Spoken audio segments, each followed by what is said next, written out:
welcome to another episode of the Bubbs on Sports podcast. Today is Monday, October 31st. Hope everybody's having a good day so far and a good rest of their day yesterday. It is, in fact, Monday, October 31st here today. It is Halloween. So it is a Halloween Monday here. It is also a football recap Monday. I wish I could be saying it is a victory Monday. It should be a victory Monday, but the New York Jets completely lost that game yesterday. And the way I look at it is the Patriots didn't really win that game. The Jets lost. And I mean, if that, that might sound stupid and you might think I'm crazy by saying that, but I'll start off with that because the Jets single-handedly lost that game yesterday. We'll really get into it.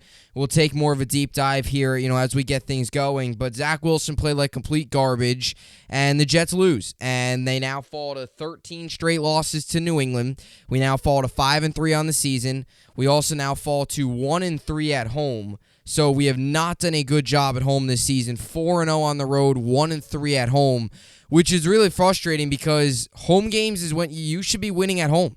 If the Jets would be winning at home right now, we'd be a 6-2, 7-1 team. But we can't win at home right now, and that's extremely frustrating. To be 1-3 at home is very frustrating. When you get home games, those are games you should win. And they're not doing it right now, and the way they lost yesterday was extremely frustrating because yet again, it's Zach Wilson making questionable throws. It's not good. So we'll really get into it. We'll also get to the Giants. It is a rare non-victory Monday for the Jets and the Giants. This feels like old times where the Jets and Giants both would be losing, so far this year, which it's been a lot of fun. We've been talking a lot about both victory Mondays. I mean, the only non-victory Monday, this is the first time I think this year where both New York football teams lost in the same week, which is crazy, but it is because week one, the Jets lost, Giants won. Week two, the Jets won. Giants won, I believe, as well. And then I think it was week three where the Giants lost to the Cowboys, and the Jets also lost week three to Cincinnati. But the thing is that Giant game was a Monday night. So technically, this is the first non-victory Monday for both the Jets and the Giants, if you're not counting, the Monday night game between the Jets and between the Cowboys and the Giants. So first time in a while this has happened. But you know the drill. We'll get to the NFL recap. We'll get to the Jets. We'll get to the Giants. We'll obviously get to fantasy football and all that good stuff as well. It is, in fact, a recap Monday here. Wish it was a victory Monday, but it is not. And it is Halloween, and Halloween kind of started yesterday because watching Zach Wilson throw the football yesterday was just a scary sight. And maybe that's cringy, whatever you want to call it. Maybe that is I don't know. I'm very frustrated with the way things went yesterday. I'm very disappointed in the way the game went. Just disappointed. You're frustrated and everything, but most of all, you're just disappointed because you had such a golden opportunity at home to win against a rival that you haven't beaten in 13 years. It might be 20 years soon, but 13 games, 13 games, and you can't get it done. So we'll get into all of it, but with that being said, this is the Business Network podcast, and let's get into it. So obviously yesterday was Football Sunday. Jets and Giants, like I've already mentioned, both lost. However, throughout the rest of the league, there was obviously a lot of good games on. And for my NFL game picks, I did a good week. So I went 10-4 this week on my NFL game picks. Going 10-4 with the game tonight has a potential of 11-4. Obviously, the Chargers and the Chiefs are on a bye, so that's why there's that one game there. And if you break down my record here, the first 3 weeks of the season were rough. It was 8-8, 9-7, and 5-11. But the last 5 weeks now, for the last 5 weeks, I've had double-digit wins. 13 in week 4, 11 in week 5, 10 in week 7, and 10 again this week with the potential of having an 11th win tonight if I pick the Bengals-Browns game correct. Week 6 was my worst week in the past 5 weeks, and I still went 8-6. So overall, my record now is 74-48, starting to turn it around a little bit, almost getting to the 100-win mark. And things are starting to get a little bit better here with my NFL game picks. So with that now being off the table, we got to start with the New York Jets. And I'll get to the Giants, and I'll get to the NFL, and I'll try to keep this quick. If you watch my In the Trench with Gangrene podcast, I did a recap video yesterday, recapping the game. So a lot of what I'm about to say now is a lot of what I said yesterday.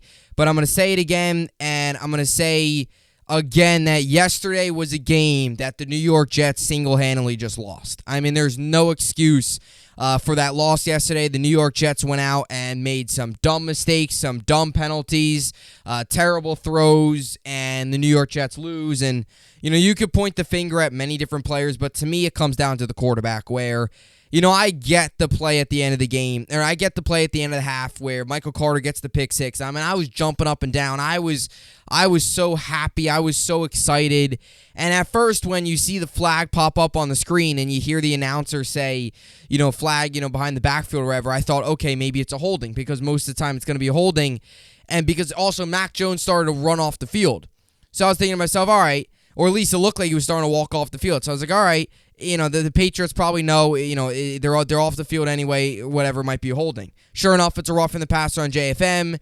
And look, it might, whether you want to call it a ticky-tack foul or whatever, look, it's the NFL. It's the NFL these days where, quarterbacks, if you touch them, if you breathe on them, it's a pass, not a pass interference. Well, that too. Pass interference sometimes are stupid too. And then they implied the one challenge rule in I think that was 2020, which was dumb. But that's besides the point. Whatever it is, it's a rough in the passer. It's a bad play by JFM. And JFM's had a lot of those this year.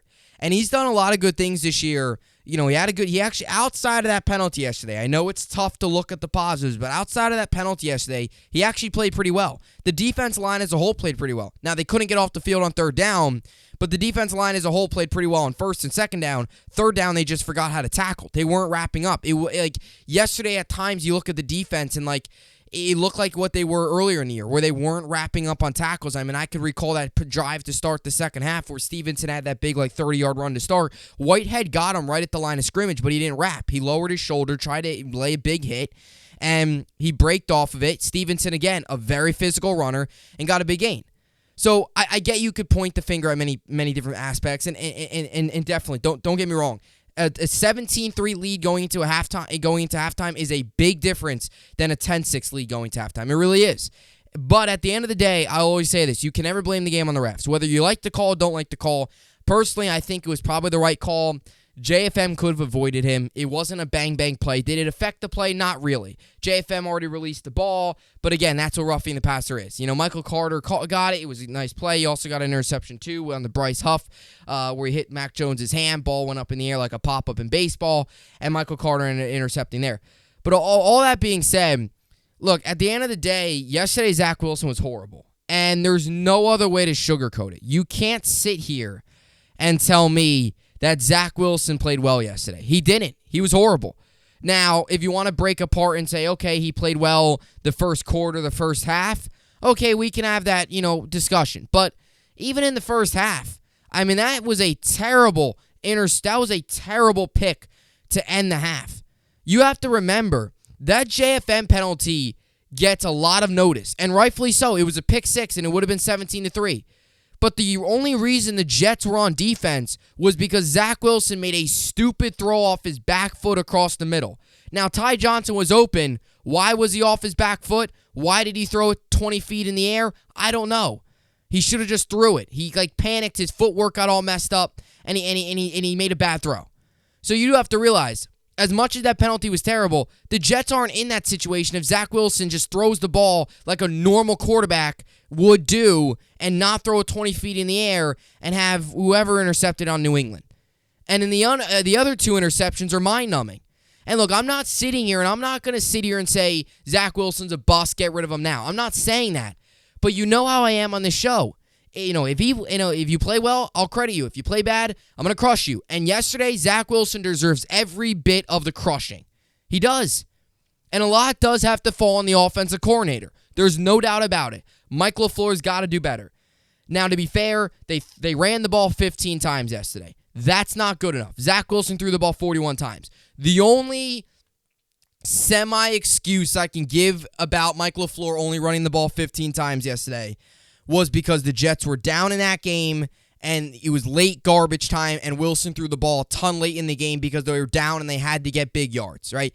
They late in the game, you can't be running the ball with 7 minutes to go. You can't do it. When you're down 2 scores, you got to get quick plays. You can't be running the ball and letting all the time drain off. So I think that's why Zach Wilson threw the ball 41 times. Now, it's still, would you like to see more runs earlier on? Yes, and that's where the point is. That's the point that comes into play where, that's the point that comes into play, right? Where, earlier in the game they could have got a lot more runs. Earlier in the game they could have tried to, I go back to this one play and I hated it. And I like the idea of using Wilson's legs, but not in this certain situation.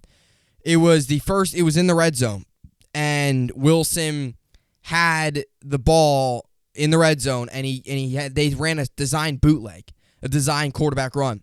He got 2 yards. I did not like that play call. I like the idea of doing a QB run. I like the idea of using Wilson's mobility. I think we all do. That's something that he adds to his game that is a very positive trait, but not in that situation. Like red zone, you just don't do that. I didn't think so. I wasn't a big fan of that. Elijah Moore was barely out there on the field. But again, like Mike LaFleur, definitely the criticize is warranted on the coordinator, because again, at the end of the day, this also falls on coaching, because they're teaching Wilson all these different techniques. A lot of these reads, obviously he's got to make in game, and obviously Zach Wilson at the end of the day has got to step up and make these throws. But a lot of times these coaches are putting Zach Wilson in these spots of when to throw it, where to throw it. Teaching him all these things. Like, what's most concerning about yesterday with what we saw from Zach Wilson was the fact that we saw the same errors yesterday that we saw in his rookie year. That's a problem. A serious, serious problem. And I'll tell you what, yesterday, Zach Wilson tried to play hero ball in that game. Something that he hasn't done in the 4 games leading up to that. And we all credited Zach Wilson for that.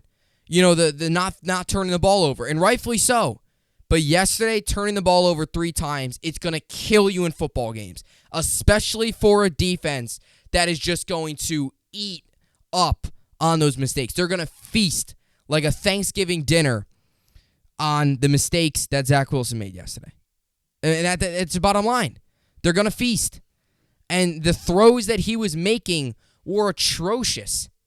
I mean, the first one was terrible, I've already mentioned. And then the second interception was awful. I mean he was throwing he was on the run to the sideline. Judon's in his face. Just throw the ball away. Just throw it away. I mean there's so many times where you're watching the game, and again, the offensive line's got to do a better job covering, blocking. I understand that. But you got to throw the ball away as a quarterback.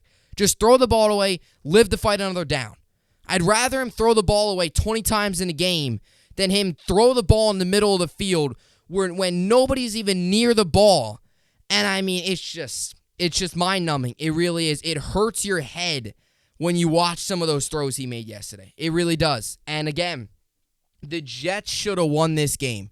This game was lost, not won by the Patriots. The Jets lost this game. They single-handedly lost this game because their quarterback was lost out there. Was lost. And I don't want to hear, he threw for 355 yards. I understand he threw the 2 touchdowns. One of them was in garbage time. At the end of the day, he turned the ball over 3 times, and that's not good enough. And at the end of the day, he tried to play hero ball, which is what we saw in his rookie year. Hero ball. He's got to do better. He's got to be better. Because we talked about it all year long so far. He hasn't made the costly turnover. And yesterday, not 1, not 2, but 3 dumb and costly turnovers. And this is where we stand, 5-3. And look, the season's not over. The world's not ending. That's not what I'm saying. But look, you got Buffalo coming up. I know everybody wants to bench Zach Wilson right now and play Mike White. To the people out there that want to do that, look at Mike White's stats last year against Buffalo. I was at the game. He threw 4 interceptions and got benched for Joe Flacco. So I'm not a big fan of the people saying, bench Zach Wilson this week and play Mike White. Now, if Zach Wilson goes out there this week and throws 4 interceptions and the Jets lose 41-10, which is a very, I'm not saying likely possibility, but it is because the Bills are good and the Jets showed some flaws yesterday, specifically Zach Wilson, but then you can maybe make a change. I'm not a huge fan of making a change right now just because of the fact that Mike White got eaten alive last year against Buffalo. And I don't want to hear, different team, different stuff. I don't want to hear that. He got eaten alive. He did. So we'll see. It's just frustrating because, again, when you're in a playoff push, these are games you cannot lose. These are games you cannot lose. And The fan base was pumped up. The crowd was roaring early on. I mean, all week you preached, get into the stadium before it begins and all that great stuff. This was single-handedly the biggest Jets game in 7 years. The biggest home game in 7 years. The biggest home game since Ryan Fitzpatrick and Todd Bowles were the head coach and quarterback tandem of the New York Jets. And they go out and they lay a dud. And they go out and they should have won. They should have won. And I understand they get them again, after the bye week. And I know that's, they play Buffalo this week. Then it's a bye week. And I know they get New England again on the road. And, if you find a way to beat them, all this bad taste will be out of your mouth. I get all that. But right now, this sucks. It really does. And again, what's the ultimate goal at the end of the year? Sure, at this point, you would love to make the postseason. That's obviously a goal. But also, one of the other goals is you want to come out of this year knowing what you got in the head coach and the quarterback. And I'll tell you what, I got to give credit to Saleh. We got the guy. We got our head coach. I do believe in Saleh. I do believe in him. I've started to kind of shift over to him. Now, the coordinator and Michael LaFleur, I don't know about that. Defensive coordinator Ulbrich, he's gained my trust. This defense has been very good this year. Now, yesterday they were atrocious on third down, but they did enough. I mean, Nick Folk kicked 5 field goals yesterday. 15 of New England's 22 points came off of field goals. When your quarterback's throwing 3 interceptions, you're not going to win a game. No other way to put it. So, but your quarterback's still a question right now. And I'm not giving up on Zach Wilson, but he's got to be better. Because now, look, you got Buffalo coming up. If you lose to Buffalo, which it's a pretty... I don't want to be negative. I don't want to sound like this. I don't want to sound like I'm saying it's over before it's over. We've seen crazier things happen in sports. It is at home, all that stuff. But it's Buffalo. They're a great team. And their quarterback's amazing. And they got Stephon Diggs at receiver. And they've got, a really kind of just a small, feisty kind of running back. And trade deadline's tomorrow. Who knows? We've heard that the Bills might make a splash move. They might have another superstar on their team by this time, by Sunday. If they make a splash move by the trade deadline tomorrow, which we've heard some rumors that they might, we've heard some rumors that they've offered the Saints some for Kamara, all that stuff. So we'll see. But yesterday was frustrating, and yesterday it kind of just feels like it's one of those losses that sucks the life right out of you.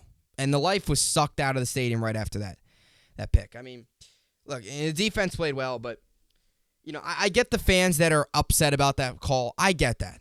But at the end of the day, you can't blame the games on the ref. At the end of the day, and again, I mentioned it earlier today on the podcast, the Jets aren't on defense if Zach Wilson doesn't make a boneheaded throw across the middle. I mean, looking back at the plays, looking back at, the replay was today, looking back on it, one of his interceptions, Jeff Smith was wide open running a mesh route right in front of him. And he throws the ball 30 yards downfield for whatever reason. The other play, Denzel Mims broke. Denzel Mims was open early. Safety came over and covered him late. And Garrett Wilson broke late. And if you watch the replay, Zach Wilson was pointing his finger for Mims to go deep. Mims was open. And Zach just decides to throw it to the other team. He was literally pointing to Mims like, go, go, go. Mims was open. And, what? I'm going to throw it to Devin McCourt. I'm going to throw it to the safety instead. Because, that's what we want to do here. Well, let's turn it over again. And in the other throw, that third throw was bad too. When Conklin was in the area, but he just chucked it up. God, he was bad yesterday. He was bad. He overthrew Conklin on that. There was like 4 guys in the area. But look, I'm not giving up on Zach Wilson. I'm not but he has to be better. He has to be. And the Jets have a legit roster, but they need good quarterback play. This team is legitimate quarterback. Call me biased. Say whatever you want. Call me too optimistic. I don't care. This team is legit quarterback play away. I didn't say a legit quarterback. I mean legitimate quarterback play away. Like Zach Wilson legitimately plays like a high-end, good quality quarterback away from being a legit force in the AFC East and in the AFC in general. I mean, let's just tell it like it is. We have, for 5 weeks now, we really haven't gotten very good play. I mean, all year, let's be honest here. Maybe outside of the fourth quarter in Pittsburgh and outside of the Cleveland game where Joe Flacco played the game of his life as a New York Jet. Outside of those 2 games, or outside of those 5 quarters, because Pittsburgh for the first 3, it was ugly. It was in the final quarter where Zach Wilson stepped up. Outside of those 5 quarters of football this year, the quarterback play on this team has really been below average, and the Jets are 5-3. And that's a credit to the defense. That's a credit to the special teams. It also is a credit to the Cleveland Miracle. You do have to put that in there, but they're 5-3 with quarterback play that's been below average at best. You know? I mean, let's be honest here. Outside of that 1 quarter, maybe I shouldn't say that. Outside of the 1 quarter and the game against Miami where Zach Wilson played well, maybe I should add that. Zach Wilson played well against Miami. He played really well. Outside of that game, the 1 quarter against Pittsburgh, and the Joe Flacco game, outside of those 3 games, that's been the games the Jets have gotten good quarterback play.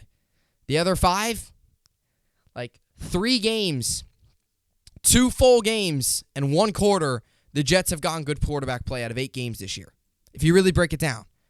And again, the sky's not falling, the world's not ending, but Wilson's got to be better. He does. And the costly turnovers hurt him today. So, he's got to be better, but look, again, it's a week-by-week league. And that's why us as fans react as if it is, because it is. It's a week-by-week league. If Zach Wilson goes out next week and we beat the inferior Buffalo Bills and he throws for 3 touchdowns and 310 yards and, he gets everybody involved and, the Jets go on and beat Buffalo and then they beat New England coming out of the bye week, we'll forget about this. And if he's playing well, we'll forget about it. But again, it's week-by-week league. And right now, he's coming off of a real dud. He's got to find a way to bounce back. So, he goes, Jets lose, 22-17. Garrett Wilson played pretty well. I liked the way he was featured in the offense. Conklin, the tight end, played pretty well. He had the 1 touchdown early. The other one didn't really mean anything. Mims had 2 big catches, the one going for 63 yards. Yazama, I would still like to see more of him. Yeah, that's another thing, too. I know Conklin played well yesterday, and he got targeted 10 times, which was the most out of any Jets player. But I still just, I don't know. I think I would still like to see more of the tight ends. And that's not Wilson. That's the coordinator. That's the offense coordinator. I would still like to see more of the tight ends. I get Elijah Moore and everything with the trade, him barely. But the Jets got to make a decision. If they were trying to make a statement yesterday, and maybe they were, trade him. What's the point in having him on the roster if you're going to have him activated just for him to play? I think, what did he play? 4 snaps yesterday or 10 snaps or whatever it was? And he got targeted once. And I don't even remember the play he got targeted. I'm going to be completely honest with you. I don't even remember the play he got targeted on. The other games I could tell you. I remember the one game against Green Bay where it was a pass interference. That was, I think it was a 30-yard deep ball downfield, which is something I don't understand. But, it's interesting. It really is. The run game, too. I don't want to sit here and say that the Jets missed Breece Hall this week because, again, your quarterback turned the ball over 3 times. No matter what running back you got there, no matter what receivers you got out there, when your quarterback's just not thinking, he's not going to win. So, again, defense played pretty well. Defense, I think the biggest thing was missed opportunities. The C.J. Mosley pick in the fourth quarter or the drop pick. That was right in his hands, and he dropped it. Literally right at, Mac Jones right at C.J. Mosley. I mean, I don't know what, it must have been a miscommunication. He literally threw it right at C.J. Mosley, bounced right off of his hands. And then you had the pick 6 that got called back, so you're potentially looking at 7 points, and in Mosley, that would have put them in already Patriots territory. So you're looking at potentially 10 to 14 points that you missed out on just based off of some unlucky stuff. Well, the unlucky stuff. Unlucky that C.J. Mosley dropped the ball. But what's not unlucky is the roughing the passer. JFM's got to clean that stuff. He has to clean that stuff up. He had that one play earlier in the year against Burrow where he had the roughing the passer against Burrow, and Burrow the next play, I believe, or it was on a third down too, and that next play or two, or whatever it was, he threw the ball to Tyler Boyd, and Tyler Boyd bounced off of Whitehead, and Boyd went all the way to score for like a 50-yard touchdown. And that wouldn't have happened if JFM just doesn't do that. So he's undisciplined. But again, he played well otherwise. Just not that one play. Quinn Williams was all around Mac Jones yesterday. So, look, we'll get him again. We'll get New England again.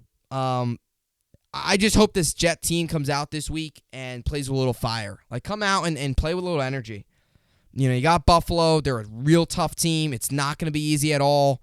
They're the inferior opponent. Like, find a way to come out and, you know, just come out with a little fire. And, you know, offense has got to be better. Zach Wilson's got to be better. Penalties have got to be better. All in all, got to be better. But look, the Jets are still 5-3. It isn't like this loss now buries us to 3-5. We're still 5-3, and you got another division home game coming up, which is going to be important. Find a way to. I mean, if you can beat the Bills and Zach Wilson plays great, all hope's restored. Now, if you lose to the Bills and Zach Wilson struggles again, well, you know it's gonna be another tough Monday next week. But so we'll see how it all plays out. So as for the Giants, they lost 2 yesterday. So a rare struggle in New York sports yesterday, or New York football, I should say, with the Giants losing, which I guess this is shows you how good the season's been for both the Jets and the Giants, because this is the first time all year we're talking about two teams losing on Monday. I know week 3, I believe it was, both teams lost. Giants lost Monday night against the Cowboys, and the Jets lost against the Bengals. I know that, but still, that was obviously a Sunday and a Monday game. So this is the first time both teams have lost on Sunday this season. At least one team has won every Sunday.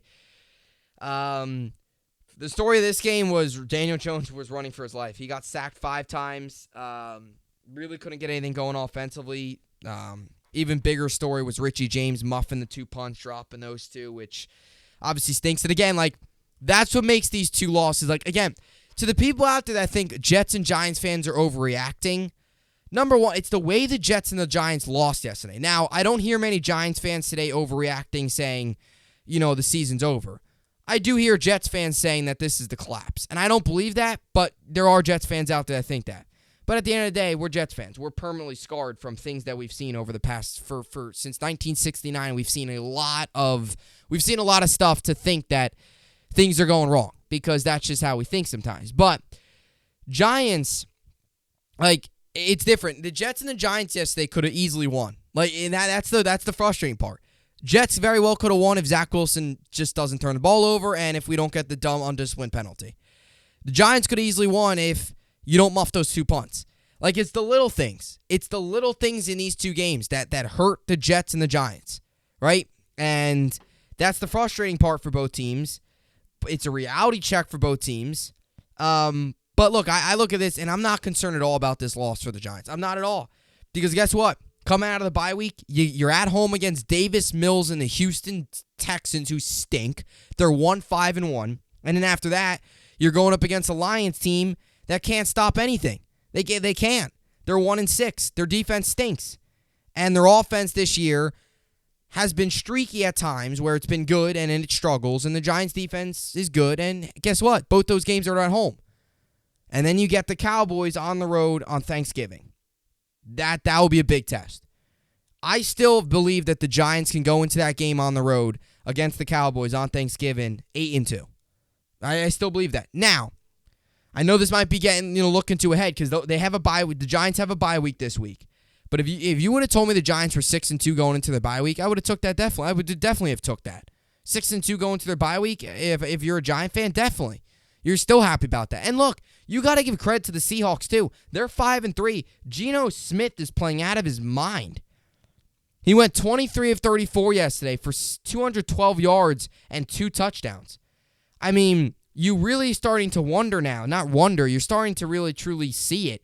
That Russell Wilson seems like he might have been the guy that was holding that Seahawks team back. Because now all of a sudden, Pete Carroll looks like a genius, and Geno Smith has revived his career. That's where we're at in Seattle. But they're 5-3. They're leading the NFC West. That's another thing. If you would have told me through 8 weeks this year, the Rams would be below 500 and the Seahawks would be leading the NFC West, I would have thought you were crazy. As a matter of fact, I had the Seahawks finishing last in the NFC West because I didn't believe in Geno Smith, and I apologize. Geno Smith legit. This Seahawks team is legit. They really are. They really are. And they played great yesterday, and they get a big division matchup next week on the road in Arizona, and then they get a really bad Bucs team, which will obviously be out in, I believe, I don't even know. Is Munich? I think, is that the game? Is that a Germany game? I don't know if that's the German. I don't know. I don't even know. There's so many games nationally nowadays, I don't even know. But then they'll get the Bucs. And after that, they're back home to play the Raiders after their bye week. So the November is a favorable. The November could be a big month for Seattle. If they could find a way to contain D-Hop, they can beat Arizona. They can easily beat Tampa because Tampa stinks. And the Raiders couldn't score yesterday. They got shut out against New Orleans. So, man, oh man, Seahawks will look good too. But Geno Smith's playing great, and he's getting the ball everywhere. He's spreading the ball out. Got the ball to Metcalf for a touchdown. Got the ball to Lockett for a touchdown. You just look at the way he's spread. Evenly spreading the ball out. 5 catches for Lockett, 6 catches for Metcalf, 10 targets for Metcalf, 8 for Lockett. You even go down the list. 2 targets, 5 targets. Like he's getting the ball around. He's getting everybody getting everybody a little bit involved. Which is really really something that's been good to see in Seattle. But for the Giants too, look, Seattle's always a tough place to play, and I said that going into this game. I thought the Giants were going to win just because, no really rhyme or reason. I think the Seahawks, are obviously roaring and they're at home and they have the advantage. But I thought the Giants would win just because they find a way to win every game, it seems. But the Seahawks are a good team, and you got to give a lot of credit to them. But I will tell you this, the Giants, and I understand this is a rebuilding year, and I get all that. But the Giants have to, and I mean have to address the receiver position. They have to. At the trade deadline. By 3 p.m. tomorrow, the Giants got to do something. And look, I'm not even saying you got to go out and sign a big-ticket player. Like, I'm not saying you got to go out and trade for Jerry Jeudy, right? His name's popped up in trade rumors. I'm not saying you got to go out and trade for Jerry Jeudy. But at least go out and make a move that's going to make your room a little bit more competitive. Like, maybe Brandon Cooks is maybe too big of a name, but somebody on that level. I'm not saying go out and trade for Jerry Jeudy and, or Cortland Sutton or one of these big-name guys on the market. Go out and trade for, a solid receiver, and that's an upgrade, and plug him in. It also sends a message to your team. I get the Giants are in a rebuild year. I understand, yes, they're winning, but this isn't like their big year. They still, they're in a rebuild year. Let's just put it like it is. Now, they're winning, but they're in this offseason, this roster is going to look a lot differently next year once Shane and Dable are really able to get their hands on it for a full offseason, right? So, but I still think it would send the right message to the locker room to go out and make a move, just to show that, look, we're 6-2, let's go for this. Let's do it, and they're in a really good division. And, in order, if they want a chance to, if they really want a chance to compete for the division, they're going to need more receivers. Because when you look at these other teams, when you look at the Eagles and you look at, the Cowboys, I mean, these teams got weapons. Especially the Eagles with A.J. Brown. Yesterday, he was dominant yesterday, right? So these teams got weapons, and, even Tony Pollard playing great yesterday. So it's definitely, CeeDee Lamb. The Giants are kind of stuck with Davis Sills, Richie James, Tanner Hudson. All these different guys. Wan'Dale Robinson, who really didn't play much of a role yesterday at all, although he seems like he's got talent. He's not in the offense a ton. They got to make a move. They do. But Giants still 6-2 going into the bye week. I think any Giants fan would have signed up for that at the beginning of the year. And you come out of the bye week, and you got to find a way to win those 2 games. Because if you go into Cowboys, going to Dallas 8-2, that's going to be a fun game. But, again, you got to win those games. You can't drop those 2 games because you're looking ahead. You can't drop those 2 games, fall to 6-4, and then all of a sudden that Cowboys game kind of becomes like a must-win in a way, or else you're 6-5 right before your eyes. So, we'll see. But good time for the Giants bye week. They're a little banged up. You get the trade deadline. You kind of get a week to rest up. We'll cross-country trip all the way out to Seattle. Daniel Jones running for his life. But they're 6-2 at the bye, and you come out of it with 2 home games and 2 very, very winnable games against the Texans, not good at all, and the defense in Detroit that cannot guard anything right now. So, good opportunity for the Giants coming out of the bye. As for the rest of the NFL, a couple good games yesterday. A lot of just surprising, I did well on my game picks, but just a lot of surprising outcomes. As much as I picked San Francisco, I just find it shocking that the Rams are struggling this much. I mean, they just are in an ultimate Super Bowl hangover. They really are. And Stafford, I understand that he didn't play bad yesterday. He still hasn't had a very good start to the year. They obviously had the controversy with Cam Akers at the beginning of the season.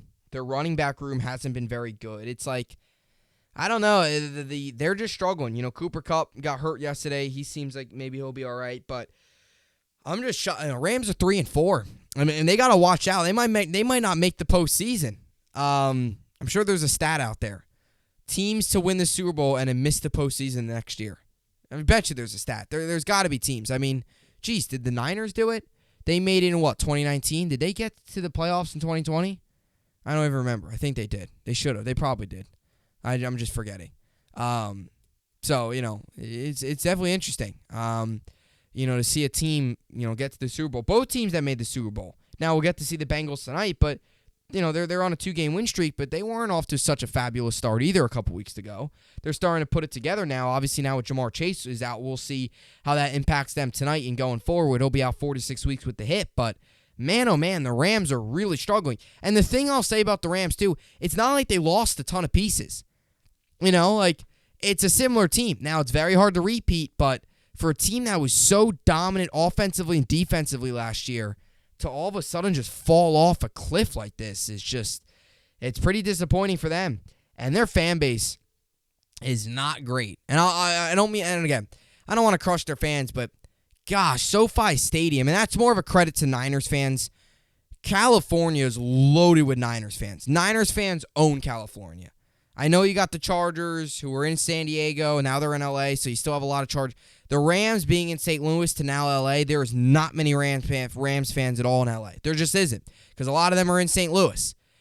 Man, oh man, SoFi Stadium is basically Levi Stadium, or if that, or whatever it is in San Francisco. That's basically what it is. I mean, there's pictures yesterday. That place was all red. In the NFC Championship last year, that place was all red. As a matter of fact, I think that game the Rams might have had to use a silent snap count. But a bad start for Sean McVay, Matt Stafford, and the Rams. Derrick Henry got the win over the Texans. And I say that because Malik Willis threw the ball 10 times. Ryan Tannehill obviously out with injury. He threw the ball 10 times. And, 10 times to threw the ball. Derrick Henry ran the ball 32 times, had 219 yards, averaged almost 7 yards a carry, had 2 touchdowns. He just completely toasted the Texans' defense.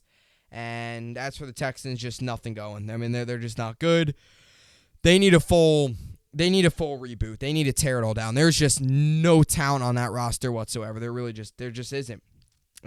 Bills obviously over the Packers. Josh Allen didn't play his best game, but it was good enough to get the win. Devin Singletary played pretty well, had a couple nice runs, including a nice 30-yard run. He played pretty well.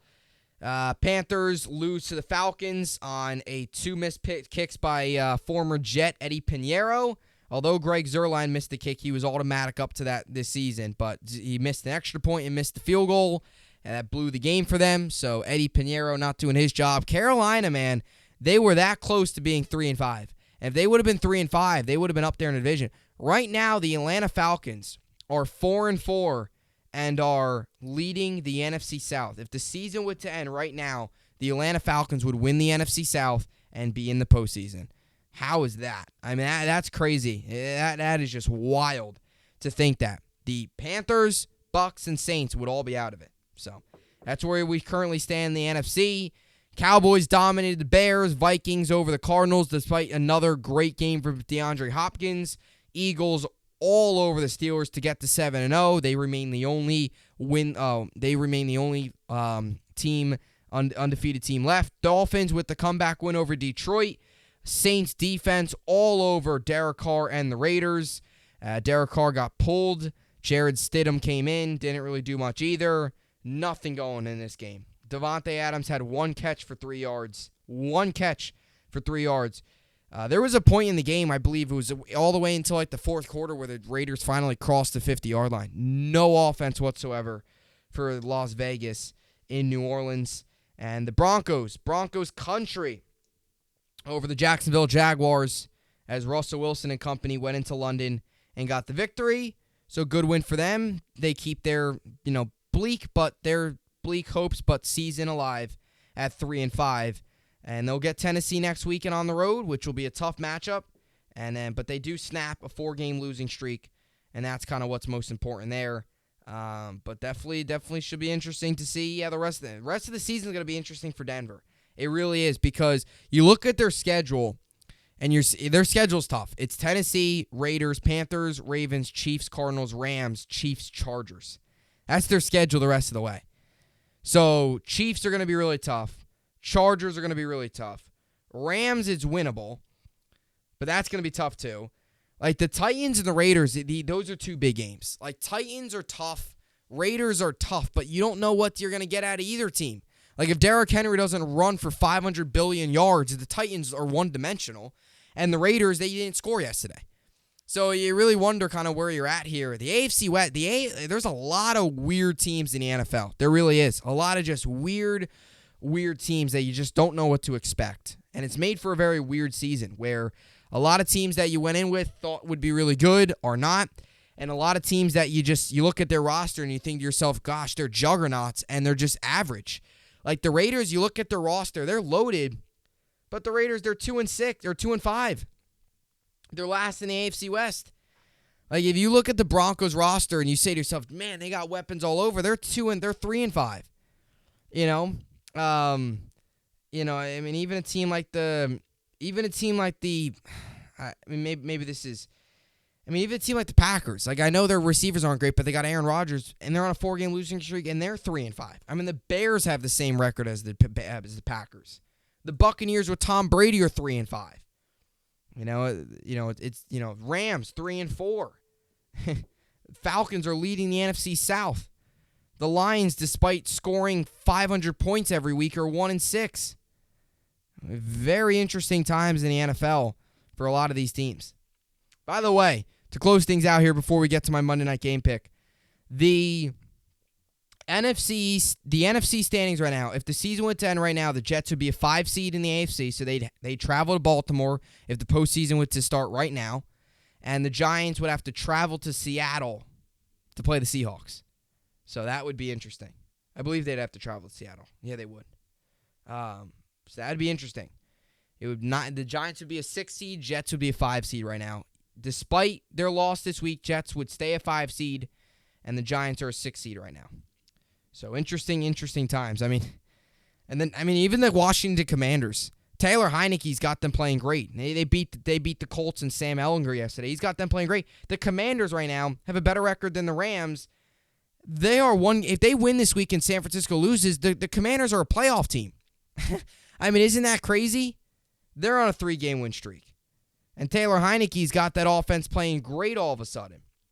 So interesting times. All right, so now we go to tonight's game where you also got another interesting team in the Bengals. They're 4-3. Browns are 2-5. This is kind of a must win for the Browns if they want any chance of saving their season. They're obviously in a position where they're at home. It's a division game. You win this game, your season stays alive. You lose this game, you get to 2-6. It gets real ugly. Bengals are 3-point favorites. The over-under set at 45 for this game. So the Browns are the home dogs. 8:15 p.m. Eastern, ESPN. According to Bleacher Report, 69% of people think the Bengals will win this game. And despite the injury to Jamar Chase, I like what I've seen out of Tyler Boyd. Hayden Hurst has been good this year. You'll still get T. Higgins, Joe Mixon, Joe Burrow. I still like this Bengals team. I have not liked what I saw out of Cleveland. I'm taking the Bengals on the road. Seems like they're catching stride a little bit here with the past, 2 wins in a row. Find themselves at 4-3. You get a big win this week. They're starting to feel themselves a little bit in terms of finding a little bit of a rhythm. Now, the only thing I'll say about this is a big game for the Bengals because it's a division opponent. But after this, they get Carolina next week. Then they get a bye. Then they get Pittsburgh. So you don't want to get caught looking ahead at all as, we got an easy opponent next week. Find a way to win this game. You get to 5-3. Very, very easily could win next week against Carolina. You get to 6-3, and you go into the bye week, and that slow start really doesn't look much slow anymore, especially if you come out of the bye week and you beat Pittsburgh, you're 7-3. So the season could really start to open up here for the Cleveland Browns. It really could. It could really start here to open up. Then you even get Tennessee after that, who's also beatable. They're not impossible to beat. So it's a big game for the Bengals. They can really start after their 0-2 start. They can really start to stack up some wins here over the course of the next couple weeks. But it starts tonight on the road. I'm going to take Cincinnati. I'm going to give them the win on the road. Give me Cincinnati 31-20. I'll take the over on the over-under 45, and I think Cincinnati gets the win on the road. Cincinnati, and they cover the 3 points. All right, so now we go to fantasy. You obviously got the Nets tonight against the Pacers, but we'll go to fantasy. I won in fantasy basketball, so I'm 2-0 there. As for fantasy football tonight, you obviously got a lot of players going tonight. I mentioned how I would personally play Boyd in a lot of my leagues. I didn't play him in one of my leagues that I was going to play him in. Sure enough, Jerry Jeudy goes out and plays great anyway.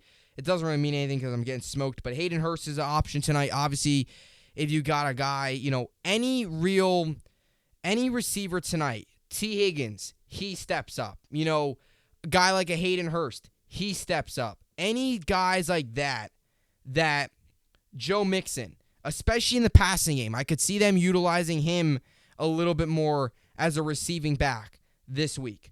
He's actually done a pretty good job this season. But Mixon's had a very good year. Even he is a guy to look out for tonight. All those guys. Now, most of those guys are plugs in your starting lineup, but Tyler Boyd is my biggest play today. If you're debating between playing like Tyler Boyd or if you want to go double tight ends at the flex like Hurst or Boyd, I'm taking Boyd. If you're debating between like Boyd and maybe like Kareem Hunt or somebody, I'm taking Boyd. I really like what I've seen out of Boyd over the past couple weeks. I've really liked what I've seen out of him. I really think he's going to have a big game tonight. Again, Jamar Chase out. It elevates every other receiver on that roster. From a Browns perspective, it's going to be like if you're looking at Chubb or Mixon, that's kind of up to you. Chubb's very good. I would probably go with Chubb. But again, Mixon's had a great year. And don't be surprised to see Mixon also have a big game if they utilize him a little bit more in the passing game. Everybody's going to be elevated. I take Bengals receivers tonight over any Browns receiver. Take them. Take them all over the Browns receivers.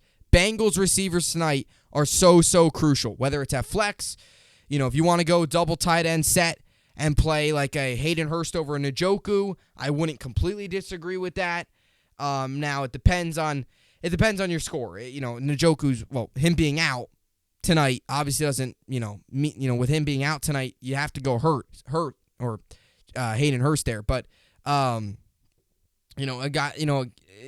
guy like Hayden Hurst is also another big play. So if you want to go double tight end set, you could go Hurst tonight as well. But I would take many, I believe, who is it? I think is it Harrison Bryant, I think, playing tonight for the Browns? Hayden Hurst over him. Running backs, that's the only thing. But Bengals receivers tonight over Browns receivers, in my personal opinion, because everyone's going to get elevated now after the injury to Jamar Chase. And for the next couple weeks, you'll get an interesting look tonight at this Bengals offense without Jamar Chase, because for a long time now, all of last year, mainly this season, it's featured Jamar Chase a lot. But I love the Tyler Boyd play because Tyler Boyd or T. Higgins, I'm taking Boyd. Because he's played great the past couple weeks. He's played phenomenal. And you assume he's only going to play even better this week because of the fact that he's going to get a lot more targets. And Boyd's usually a guy that's touchdown or bust. If he doesn't get a touchdown, he doesn't play very well. But he's gotten a lot of targets over the past couple weeks, and he's going to get a lot more today. So he's like my biggest must play Tyler Boyd over a lot of guys. If you're in a deep league and you got Chubb at flex, okay, maybe you go Chubb. But I don't know if many people have Chubb at flex. I mean, that's a deep, deep league. If you got Chubb and Mixon, you're deciding between, you're in like a 4-man league. So it's definitely an interesting spot. But I'm taking Boyd tonight in a lot of these leagues as I expect him to have a big game on the road, and I'm taking the Bengals tonight as well to get another big win, 3rd straight. So that will do it for the podcast today. Enjoy the game tonight. Bengals, Browns, a little Halloween football action. Nets as well. They'll try to snap out of this ugly 4-game win streak that they got themselves in. Try to snap out of this ugly 1-5 start where this Net team is just not playing well at all. Knicks got the day off. They'll be back I believe they'll be back Wednesday when they host the Hawks at MSG. Nets got to find a way to turn this thing around. This is the front end of a back-to-back for the Nets. They'll host the Bulls tomorrow. So, look, the Bulls are a good team. If you lose today, you're 1-6. You're in real jeopardy of falling to 1-7 with the Bulls and coming into town tomorrow. And this is a team. The Nets got to get better with the perimeter defense. It's been atrocious. The perimeter defense has been terrible. They make the Pacers look like the 90s Bulls. I mean, they're shooting all over the place. And look, you're going to have nights where other teams are on fire, but you got to do a better job guarding the perimeter. They did not do a good job of covering Luka. They didn't. So there's a lot of stuff going on with this Net team. You know, it's not good, and they got to find a way to just string it together. Get a couple wins, because you're 1-5. And again, I get it's an 82-game season. I understand that. Don't get me wrong. It's an 82-game season. I understand every single bit of that. And I'm not saying the season's over, but you're 1-5. I mean, 1-5 is 1-5. You're tied for the worst record. I believe it's the worst record in basketball. Like, yeah, it's an 82-game season, and yeah, you got 70+ more games to go. It's not like we're in the 75th game and the Nets are 5 games out of a playoff spot and need a miracle. It's not that. I understand that, but the season can start to get away from you. The season can start to get away from you if you're not playing well. It really can. Like, if you fall tonight and you're 1-6, and if you fall again on Monday or tomorrow, first of all, it's going to be the back end of a back-to-back, which are always tough, and it's going to be against the Chicago Bulls team that's really good. If you fall then, you're 1-7. I mean, you're 1-7. That's ugly. And then you have a 3-game road trip, which includes a game against the Mavericks in which you lost to the Mavericks, and you couldn't guard Luka. It also includes a game against the Hornets that's off to a solid start, and a game against the Wizards who are also off to a decent start. So, and those 2 games are also on the road. Once you get into, and I always say this, for baseball too, once you get into the 10 games below 500, or you get off to like a 3-12 start, or, at first 20 games of the season, you're like 6-14. Once you get into that territory, it just becomes too big of a hole. And the Nets are slowly heading into that. It's all, you got to come out of it. And it's like games like tonight are must wins in order to not let this thing get too low. Because once you get 7-8 games below 500, where the Nets are knocking on the door right now, they're 4 games. If they lose tonight and lose tomorrow night, they're 6 games below 500. That's how fast the season can get out of hand. And I can't believe I'm talking about this, but it's true. That's how fast this season can get out of hand, right? So, because then once you get to a 7, 8, 9 games below 500, you get into the point where you need like a insane 7-game win streak to make up ground just to get back to 500, and then you need more winning to get over 500. So, Nets got to find a way to win, and it's games again like tonight where it's the Pacers. They're not good. They're not good. Guard the perimeter, get rebounds, move the ball, score. That's what you got to do. Ball movement is key. Transition defense hasn't been very good either.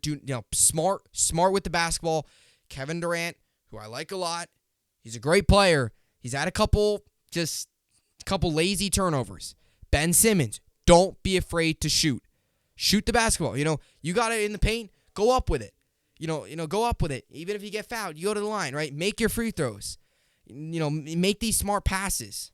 A lot of times we've seen 2-on-1s where the Nets would pass out of an open opportunity and then miss a 3.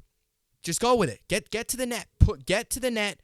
Again, I oftentimes talk about in hockey, you miss 100% of the shots you don't take. Same thing in basketball. If you're just passing the ball and you're not shooting, you're not going to score. So get to the net. Perimeter defense. You also got to be better on the interior. Offensive rebounds. We've let up so many. Again, the other night against Indiana, oh my gosh, it was terrible. So many offensive rebounds. So Nets tonight. World Series Game 3 as well. Back in Philly, 8:03 p.m. Eastern. Game 3. That series is all tied up at 1 apiece. So it should be a good game tonight. Syndergaard's on the mound tonight. So looking forward to that. I believe Lance McCullers is on the mound. I believe it's Syndergaard versus Lance McCullers tonight. It is for Phillies Astros on Fox. So looking forward to that. So with all that being said, that will do it. As always, hope you enjoyed it. And thanks for watching.